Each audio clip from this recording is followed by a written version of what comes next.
খাসির মাংস কার প্রিয় নিশ্চয়ই কমেন্ট করে জানাবেন। এখানে আমি আজকে আলু দিয়ে খাসির মাংস বানিয়েছি। 500 গ্রাম খাসির মাংস নিয়েছি, নুন হলুদ গুঁড়ো লঙ্কা দিয়ে ম্যারিনেট করে রেখে দিয়েছি।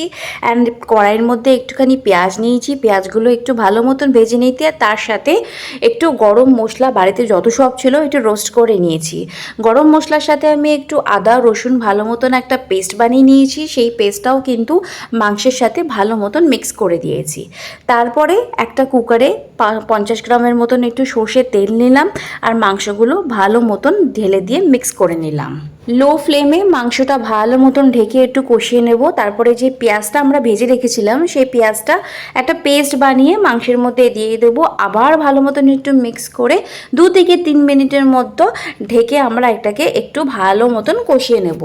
তারপরে আমি এখানে একটা গোটা আলু দিয়েছি 2 টুকরো করে, অ্যান্ড একটু টমেটো দিয়ে দিয়েছি।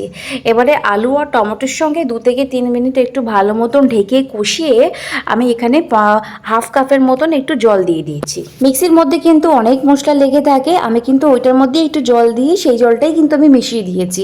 এবারে কুকারের ঢাকনাটা লাগিয়ে দিন আর 3 থেকে 4টে এখানে সিটি মারুন।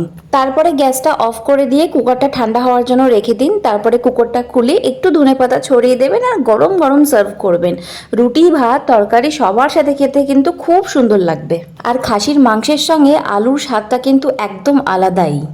খুবই সহজ পদ্ধতিতে আমি দেখিয়ে দিলাম খাসির মাংস আলুর সঙ্গে কিভাবে রান্না করবেন। আপনার এই রেসিপিটা কেমন লাগলো নিশ্চয়ই কমেন্ট করে জানাবেন।